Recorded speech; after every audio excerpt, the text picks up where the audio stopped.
ইতিমধ্যে উচ্চকক্ষের নির্বাচনে পিআর পদ্ধতিতে প্রতিনিধিত্ব নির্ধারণ করা হবে, এই দাবির পক্ষে জাতীয় নাগরিক পার্টি এনসিপি সহ বাংলাদেশের প্রায় সকল রাজনৈতিক দল একমত হয়েছে।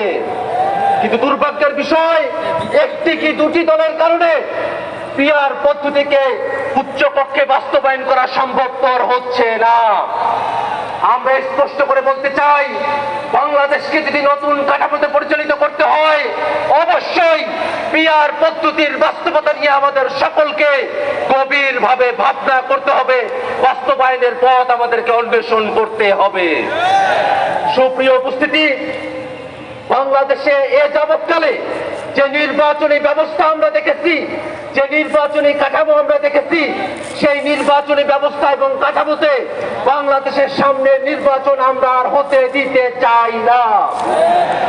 বেশি শক্তির বলে, কালো টাকার বলে, জোর জবরদস্তি করে, কেন্দ্র দখল করে বাংলাদেশের নির্বাচনে জিতে আসার যে ব্যবস্থা, সেই ব্যবস্থা অবশ্যই পরিবর্তন করতে হবে। হাজার মানুষের জীবনের ভিতর দিয়ে যে নতুন বাংলাদেশ আমরা পেয়েছি, সেই বাংলাদেশকে আমরা আর কখনোই ব্যর্থতায় পর্যবসিত হতে দেব না। নতুন বাংলাদেশ যাতে প্রতিষ্ঠিত না হয়, সেই কারণে বিদেশি শক্তিগুলো তারা মাথা ছাড়া দিয়েছে। আমরা স্পষ্ট করে বলতে চাই, বাংলাদেশের সংস্কারকামী জনতা, বাংলাদেশের সংস্কারপন্থী জনতা, আমরা সকলে ঐক্যবদ্ধ। বিদেশি হোক, দেশি হোক, কোন শক্তি বাংলাদেশের সংস্কারের আন্দোলনকে দাবায় রাখতে পারবে না।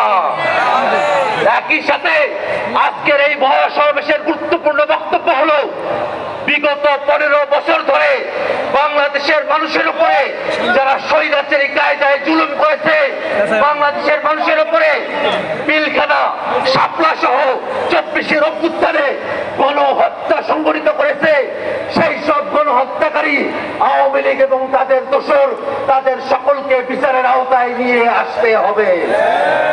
সম্মানিত উপস্থিতি, বাংলাদেশের সংস্কার এবং বিচারের মধ্য দিয়ে নতুন বাংলাদেশ প্রতিষ্ঠিত হবে। সেই বাংলাদেশ প্রতিষ্ঠায় বাংলাদেশের সকল মুক্তিকামী জনতা ঐক্যবদ্ধ ভূমিকা পালন করবে, এই আশাবাদ ব্যক্ত করে আমি আমার সংক্ষিপ্ত বক্তব্য এখানে শেষ করছি। আসসালামু আলাইকুম ওয়া রাহমাতুল্লাহ।